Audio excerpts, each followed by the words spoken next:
Wij zijn toe aan agenda punt 8.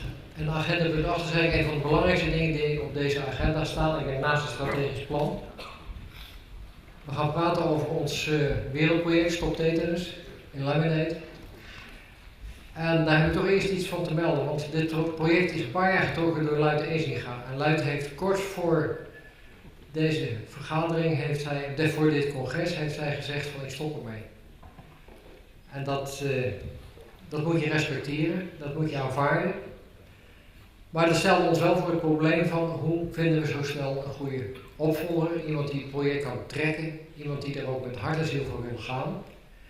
We hebben vanmorgen in het AB besloten om als nieuwe trekker van het project aan te wijzen Sjoerd Timmermans.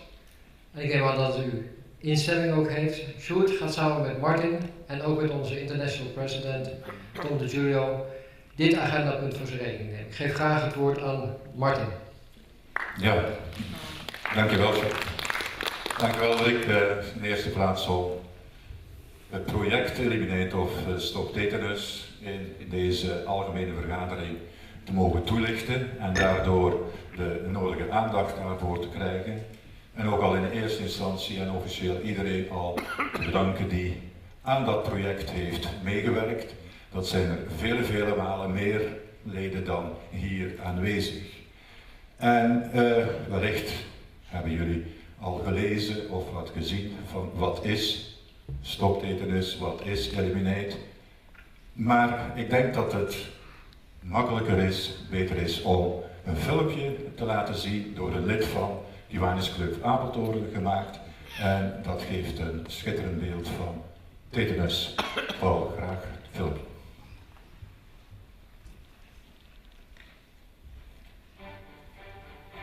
De leden van Kiwanis Nederland gaan samen met UNICEF een eind maken aan tetanus.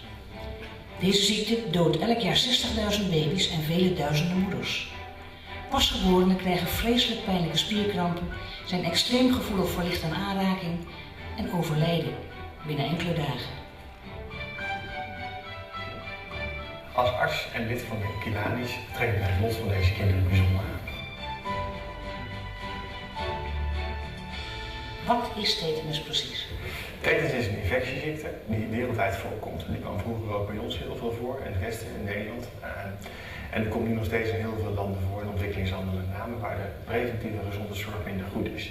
Tetanus komt doordat er een wond is en in die wond komen bacteriën. En die bacteriën die leven eigenlijk in de grond overal.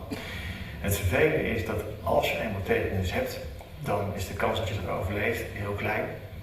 En met name als er weinig zorg is. Wat gebeurt er nou? Die bacterie die in die grond zit, komt in de wond, gaat zich vermenigvuldigen en gaat dan een gif uitscheiden. En dat gif zorgt ervoor dat je hele pijnlijke spierkrampen gaat krijgen. En die spierkrampen zorgen uiteindelijk ervoor dat je moeilijk gaat ademen en kan stikken of hartritmestoornissen gaat krijgen of noem maar op. Maar het is in ieder geval niet met het leven verenigbaar als je geen ondersteuning krijgt, geen ondersteunende therapie. Is tetanus te genezen? Tetanus is moeizaam te genezen, je moet het met name voorkomen. Dat is het belangrijkste. Want je komt er anders niet onbeschadigd doorheen. De kans dat je er onbeschadigd doorheen komt is niet zo heel groot en met name is dat niet groot in landen waar de gezondheidszorg niet goed is. Waarom komt het bij ons haast niet voor? Tetanus is inmiddels in het vaccinatieprogramma opgenomen, al heel lang. En dat betekent dat iedereen afweerstoffen heeft gemaakt tegen die bacterie. Met die vaccinaties. En dat betekent dat als je dan een wond hebt en die bacterie komt in de wond, dat het lichaam in staat is om die bacterie heel snel en efficiënt te doden. En dan kunnen er eigenlijk niet heel veel bacteriën groeien en zullen er ook niet veel van die toxische stoffen in het lichaam kunnen komen, waardoor je dus niet ziek wordt. Kunnen de Kiwanis samen met UNICEF tetanus de wereld uitkrijgen? Wat denk je als deskundige? De bacterie zelf die zal al blijven zitten, maar dat is het probleem niet. Het probleem is met name dat je er ziek van wordt. En ik denk dat we wel grote slagen kunnen slaan met het voorkomen van de ziekte tetanus. Dus voorkomen dat je de ziekte krijgt en dat kan je doen met vaccinaties.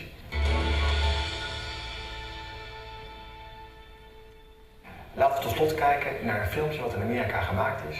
De beelden die zijn hartverscheurend en die zeggen meer dan 1000 woorden. Every 9 minutes, a baby dies from tetanus. With tetanus, a newborn lives just a few days, marked by painful spasms, preventing even the comfort of a mother's touch.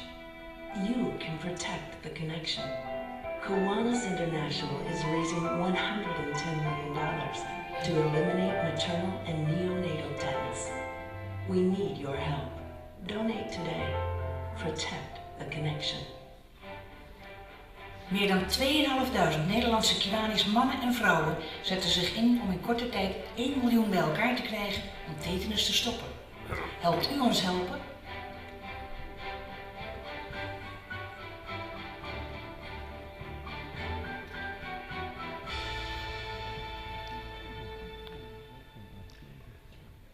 Ik zal nog even toch. Ja, ik denk dat maakt helemaal duidelijk wat tetanus is, hoe verschrikkelijk dat het is. Maar hoe staat het nu eigenlijk met ons project? Met het project Eliminate, met het project Stop Tetanus. We hebben al net gezegd, we willen $110 miljoen bij elkaar krijgen tegen 2015. We staan dan 100 jaar. En dat betekent dat er in die jaren en de komende jaren nog een flinke inspanning zal moeten geleverd worden. $110 miljoen, zeg maar 100 miljoen euro, die moeten verzameld worden, bij elkaar gebracht worden. Hoe ver staan we met het belangrijkste project in de geschiedenis van Kiwanis International? Nou, op dit ogenblik hebben wij wereldwijd $38 miljoen verzameld, bij elkaar gebracht. Dat is vrij duidelijk, we zijn er nog niet. Dat is al een heel groot bedrag, maar er zal door al die districten, die 50 districten in de wereld, nog een heleboel geld moeten verzameld worden. Ik moet zeggen, dat is redelijk goed. Specialisten van dergelijke grote fundraising campagnes, die zeggen, nou, jullie zijn aardig op weg. We zijn zeker aardig op weg in Europa. In Europa hebben we op dit moment, per 16 augustus, zo'n ongeveer 12 miljoen euro ook al ingezameld. Dat is net niet het streefdoel wat we hadden, 43%, om dat te halen. Maar tegen eind van het Kiwanisjaar, dus tegen eind september, denk ik dat we toch kort in de buurt zullen komen om dat te bereiken. In Nederland, en daar gaat het eigenlijk ook wel om, gaat het ook goed. Gaat het zeker goed, maar ook wij hebben nog een behoorlijke weg te gaan. Wij zullen per eind van het Kiwanisjaar onze 43% halen. Dat betekent dat we ruim boven de €300.000 hebben ingezameld, zeg maar voor onze Amerikaanse vriend $500.000 dat we dan zullen betaald hebben. Niet alleen beloofd, maar betaald. Beloofd hebben we nu al zo'n €700.000. En Sjoerd heeft gezegd, gaat hij straks nog eens herhalen, dat hij daar $1 miljoen wil van maken tegen dat hij vertrekt. Ja, dan gaan we natuurlijk aan die belofte gaan we hem wel houden. Dat kan je wel zeker. Dus je ziet hier op die barometer, het gaat goed, maar er moet nog behoorlijk wat bij komen. Wij staan, misschien toch wel aardig te vermelden, wij staan wereldwijd van alle districten op de 11e plaats. Dus, en ik denk met de bijdragen die er de laatste dagen nog zitten aan te komen, dat we nog wel een paar plaatsjes kunnen opschuiven. Dat betekent dat wij gemiddeld toch per lid zo bijna €190 hebben bijgedragen aan dit geweldige fonds. We moeten wel een kanttekening bij plaatsen bij dat totale bedrag. Dat is een bedrag van €80.000. Dat komt via KNF en dat afkomstig is van gelden die bij vorige projecten zijn ingezameld. De waarheid moet ook gezegd zijn. Maar wat we nog moeten hebben, dat komt of zal ook moeten komen van een aantal clubs die wel beloofd hebben iets te doen, maar nog niks gedaan hebben. Die wel beloofd hebben, 10.000 euro, en die dat nog niet gedaan. En het zijn ook een aantal clubs die nog helemaal niks gedaan hebben. Dat is natuurlijk nu de opdracht van onze nieuwe commissie, of onze hervormde tetanuscommissie, om daar werk van te maken. Maar ook, en dat is toch ook een oproep die wij niet alleen in Nederland, want zoals er straks gezegd, ik coördineer de activiteiten voor Stop Tetanus in een aantal West-Europese landen, maar ook een oproep die wij doen in alle landen, dat geld dat beschikbaar is in de clubs, dat het ook overgemaakt wordt naar Stop Tetanus, naar Eliminate. Want het is pas als het geld overgemaakt is naar Eliminate, naar Kiwanis, naar de organisatie, dat geld kan doorgesluist worden naar UNICEF en dat daardoor UNICEF kan niet eerder op pad om tetanus te bestrijden als ze niet over voldoende geld beschikken. Nou, dat is zeker het geval.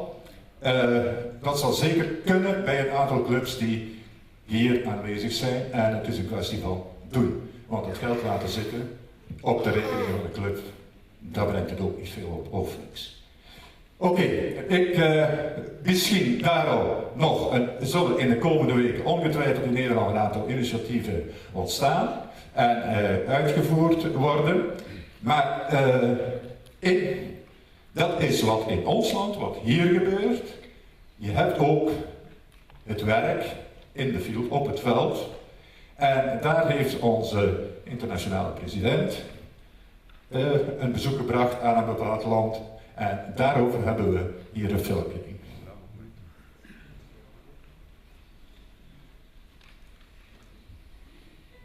Kiwanis is a life-giving, life-saving organization.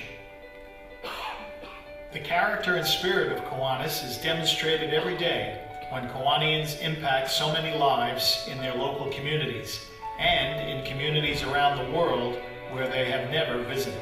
When children are at risk, we respond by doing everything we can to protect them.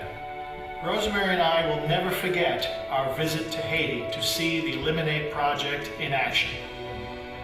In the health centers, schools, streets, and mountains of Haiti, women are being immunized to protect themselves and their newborns from maternal and neonatal tetanus. Kiwanis and our partner UNICEF are making these vaccinations possible for women like Santina.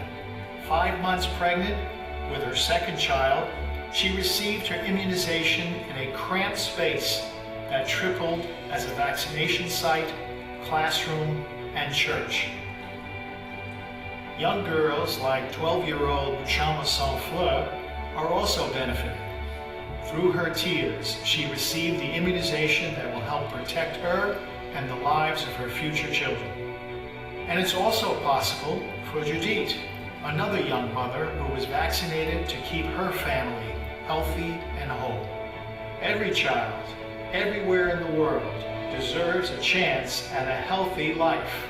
Through the Eliminate Project, Kiwanis is saving lives and protecting the most intimate bond on earth, the connection between a mother and child. I have hope for Haiti. I have hope for the countries that have eliminated maternal and neonatal tetanus. And most importantly, I have hope for the nearly 30 countries where MNT still remains a threat. We have made great strides, but we must not stop until the risk of more agonizing tetanus deaths of women and newborns is eliminated. We must redouble our efforts to reach our goal of $110 million. For those who have made their commitment to save and protect these lives, Rosemary and I thank you. For those who have not yet participated or determined their level of support, we ask you to open your heart to this journey of hope. Please be as generous as possible. The world's children, their future, is depending on us.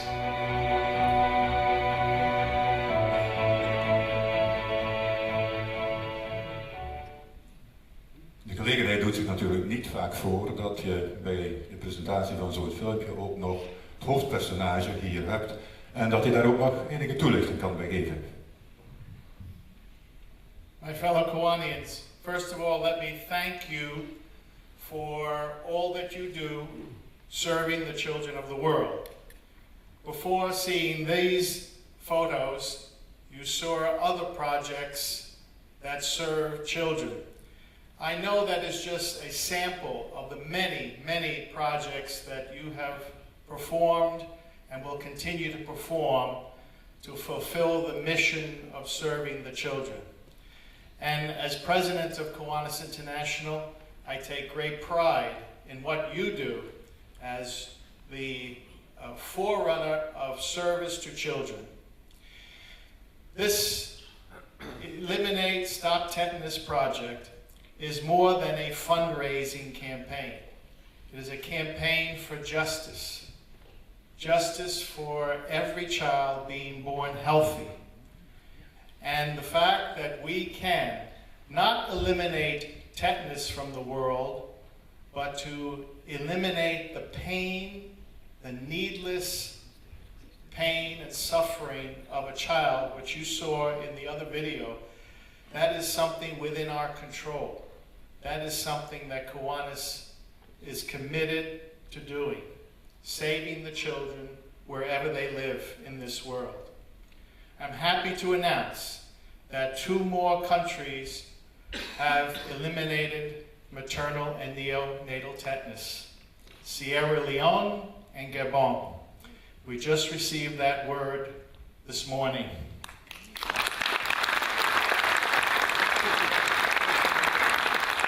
That has been done by Kiwanians all over the world, including Kiwanians here in this district, that we will recognize in a moment. $40 million US have been raised towards the $110 million goal. That is quite an achievement. That means more than 25 million mothers and their newborns have been saved and protected from this disease. We will not stop until we are finished, and we're asking for your help to finish the job and eliminate this tetanus, unnecessary disease and suffering of children. It is very important that we know that we have a partner in UNICEF. This video that you saw with Rosemary and me in Haiti was funded by UNICEF, not by Kiwanis International. Why is that? Because they now realize, UNICEF now realizes, that Kiwanis is a major partner in this campaign. They probably waited until we had the number as high as it is now, until they were certain that we are very serious about this project. And now, especially with the announcement of these 2 more nations, which means that since Kiwanis was involved in this project over 2 years ago, we now have taken off the list, Kiwanis has taken off the list 15 countries. That is a major achievement, and UNICEF now knows it. And now we will work very hard and continue to ask UNICEF to make this a Kiwanis project, that the world will know what Kiwanis is trying to achieve, so that all the other projects that we perform for children around the world can gain the attention of others, and we can grow and invite and attract new members to join our clubs. So this is more than a fundraiser. This is a just project for justice, a fulfillment of the first object of Kiwanis, which is to give priority to the human and the spiritual over the material values of life. It is a project that will develop our organization so that we will celebrate in 2015 our 100th anniversary by saying we solved one of the most serious health issues affecting innocent children around the world. So thank you very much for your continued support, and now I'd like to call on Shore to help me make some presentations to those who have made the commitment to serve this project. Thank you. Serving the children of the world.